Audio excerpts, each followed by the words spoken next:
Pularjanam. I want to know about my past lives. This is my new birth. Pularjanam reincarnation. Who was I in the past? Well, let me disappoint you in the beginning without apologizing. This is a scam. No astrologer, nobody can tell you in this universe who you were in your past life. Well, the main reason is because there is not one past life. There are billions and trillions and zillions of past lifetimes. This is what the Vedic scriptures say. The living entity is in this material world from time immemorial, at least. Okay. So why this is important is because so many people are wasting so much money and so much time and energy and efforts in knowing who they were in the past. Because now, even if you know who you were in the just recent previous lifetime, just one lifetime ago, it won't change anything. It will make zero difference to your life. But then we have astrology. So in astrology, we have the Dusthana houses. They will tell us primarily what things that we did. They will tell us what pending karma we have in this lifetime. And before I proceed to this video, there's a disclaimer. This video will be heavy. So if you don't like to hear good, tough things, sorry, then please walk out from this video. This video is not going to be easy. It can trigger you. It can mess with your brain. All right. So therefore, watch this at your own risk. All right. Now, before I start, please hit the thumbs up if you are excited for the video. And also, please subscribe to Exotic Astrology if you're new. And for consultations, you will find my new website, exoticastrology.in, down in the description section. And God is there with you all the time. Just look to Him and you will know who you were in your previous lifetime, even if that doesn't matter. Now, what is pending karma?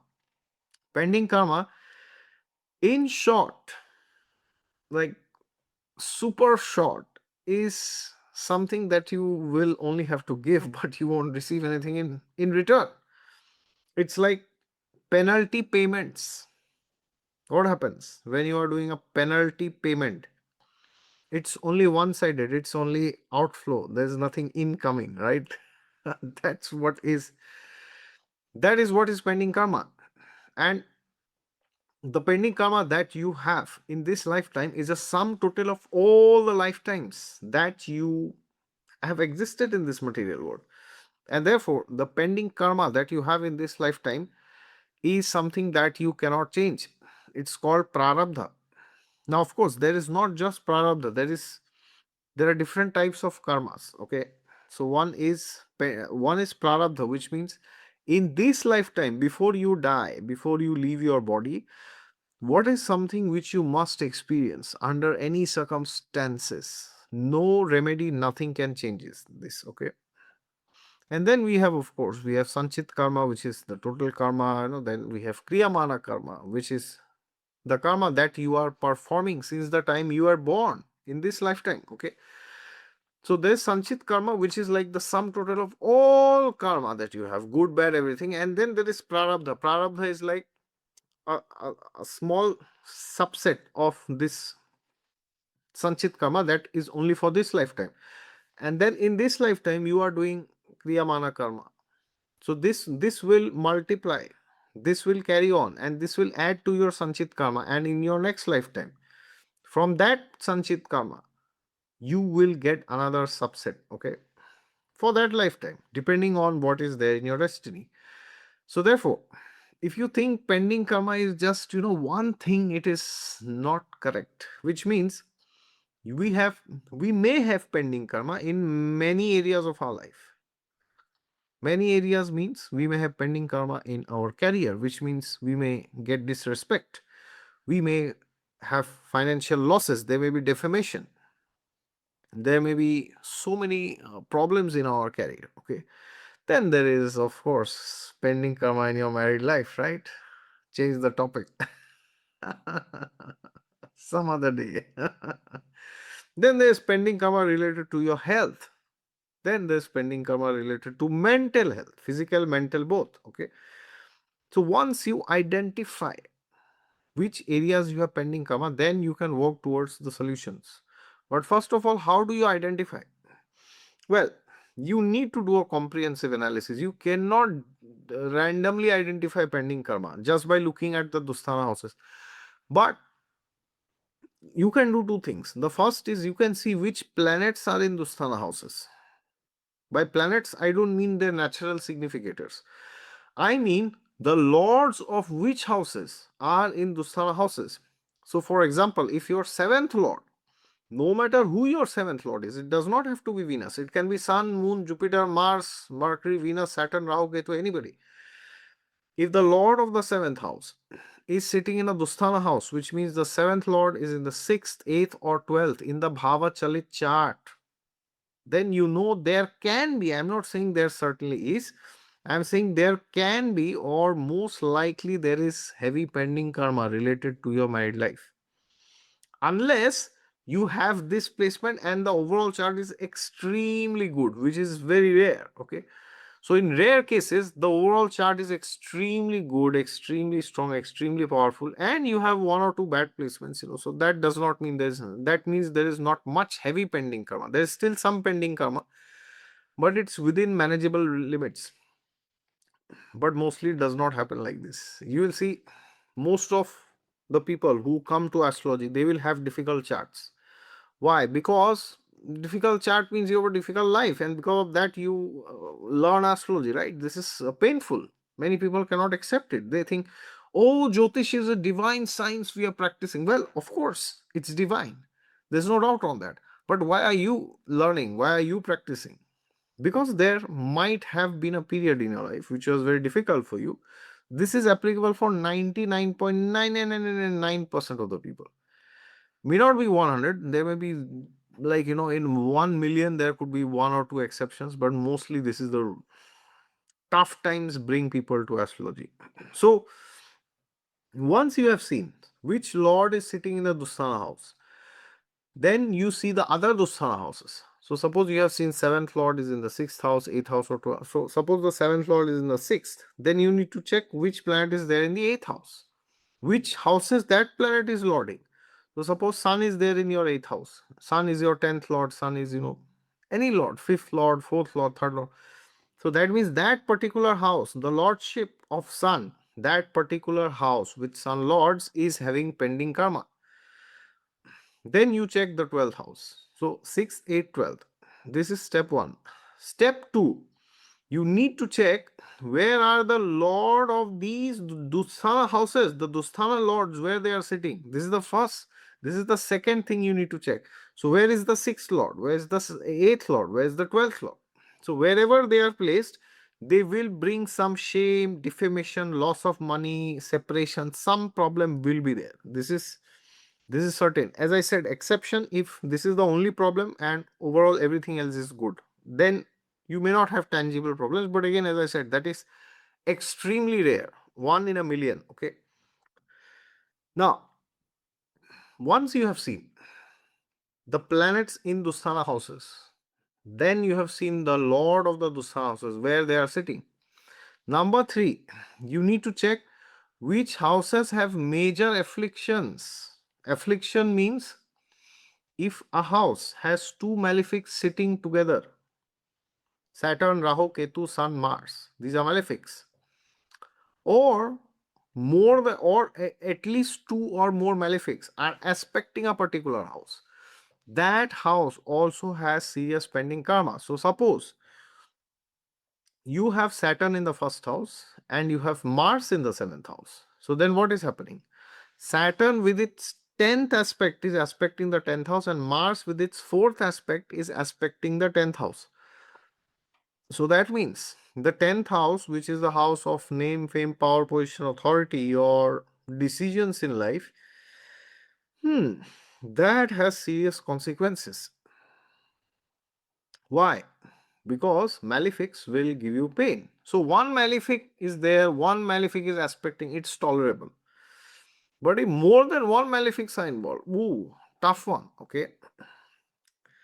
This is the third, and this can be used for conjunctions and aspects both. So, suppose there is a particular house where Saturn and Mars are sitting together, or Saturn Rahu, Saturn Ketu, Mars Rahu, Sun Mars, Sun Saturn. It will be applicable even if they are not aspecting, because they are sitting together there. Okay, there is very high pending karma, because it's like two malefic energies are wreaking havoc in your life simultaneously. Okay, how painful it is, right? So this is tangible, like serious pending karma. This is step 3. What is step 4? Step 4 is you have to see if a planet is combust. Why do I say this? Because if a planet is combust, that means there is purification which is required. Surya is punishing you. The sun is telling you indirectly that you cannot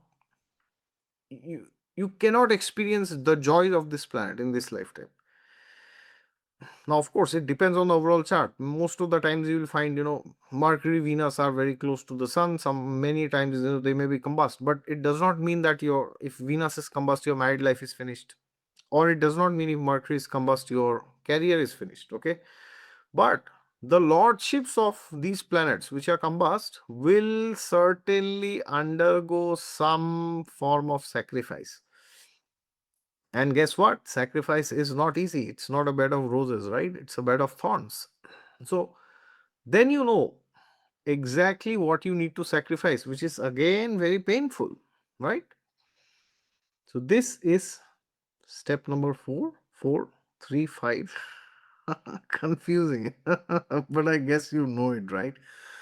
The next step is to find your Atma Karaka, the planet with the highest degree. So if the Atma Karaka is very well placed, then it's fine. But if it is in debility, or again afflicted by 1 or 2 malefics, or if it is combust, or no, it is in a Dusthana house, then you know that the pending karma is very high related to that particular planet which the Atma Karaka represents. So for example, if your Atma Karak is also the Lagna Lord and it is combust, or yeah, it's in a Dusthana house, right? Atma Karak in a Dusthana house, and Atma Karak is also the Lagna Lord. So then there could be major health problems. Okay. So now, when you identify all the clues, then you know what wrong you might have done. So let me give you an example. If suppose you have a problem in your 7th house, 7th Lord Venus, and 2nd house, 2nd Lord, and to some extent Jupiter also, and also if you have problems in your 11th house. So these 3 houses are house of family and marriage, 2nd house, 7th house, 11th house. That means in your past lifetime, you were a person who did something wrong to your family members. That's your crooked identity. So now what happens? In this lifetime, either you will continue it, or most likely you will get it back. So that means this lifetime you might have a terrible family life, you might have a terrible marriage, you might have terrible children, you might have narcissistic parents, you might have terrible relatives. No matter what you do, they are never satisfied. So the easiest way to know pending karma is you check certain areas of your life where, no matter what you do, it's like, what is that? There's a proverb in Hindi, right? Saying, not proverb or whatever. Khoda pahar nikli chuhiya, wo bhi aadhi mari hui, something like that. It means, you. Anyways, I hope you got it. So, if you have any particular area of life, then that's where pending karma is. That is who you were. So rather than asking questions like, oh, I was a plumber, I was a software engineer, I was a finance expert, I was a politician, who I was in this lifetime, that lifetime, these questions will not take you anywhere, because first of all, it's of no use knowing. Number two, you can do nothing about it. But what you should ask is, what kind of actions I might have done. So as I've given you example, if all the 3 houses of marriage, the 2nd house, 7th house, 11th house, the lords and Venus, the karaka for marriage, and Jupiter, family, children, if they are all badly placed, associated with all these parameters that we have discussed, then you know there is crime that you have committed in context of your family, and now it's coming back to haunt you, right?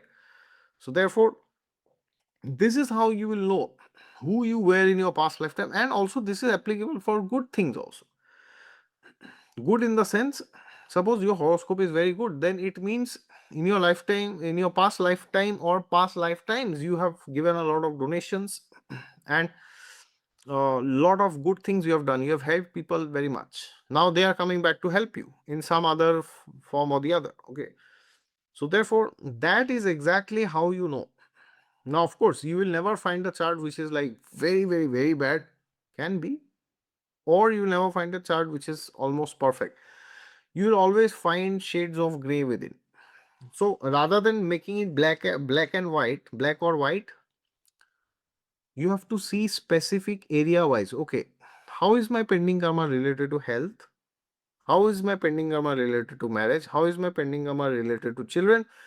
How is my pending karma related to finances? How is my pending karma related to social life? How is my pending karma related to mental health?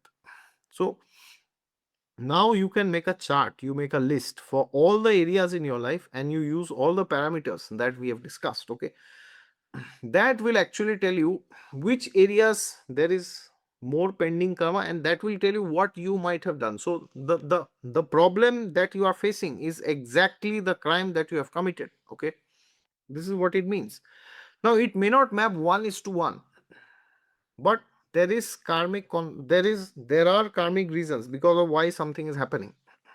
Of course, a criminal cannot use this to justify. I cannot murder somebody and I cannot say, oh, you murdered somebody, so in this lifetime I will murder you. I can't say that. If I do that, then I will, the same karmic cycle will come back to me. Somebody else will murder me in my next lifetime. So we cannot take law in our hands. This is not a justification, not an excuse. Because if you do that, you will face the brunt of karma again. All right. But yeah, if something happens naturally, we cannot change it, of course. So therefore, analyze your overall chart. Use all these parameters, the Dusthana lords, the planets in Dusthanas, then Atmakaraka. Very important. Malefics, conjunct, malefics aspecting. Then you will get some clues, and that these clues are very important for all areas of your life, not just one area. You should grade in percentages. Okay, marriage, this much is my pending karma. Okay, 70-80% is pending karma. That means I can't do much. I mean, it's not that you cannot do, but you won't get returns. Okay, 20-30% is pending karma. That means I can do more. I can take more risk. I can take loans. I can do business. Big things you can do. If not, have a job and that's it. That's the end for this life. Okay. So I hope this makes things clear and you exactly understood how to study pending karma. And by getting clues, you get to the final verdict. All right. Thank you so much for your patience. God is there with you all the time. Just look to Him and you'll find Him. And if you're new, don't forget to subscribe to Exotic Astrology and hit the thumbs up. And also for personalized horoscope consultations, you'll always find my link down in the description section. Jai Siya Ram, Jai Gopal, Jai Jagannath.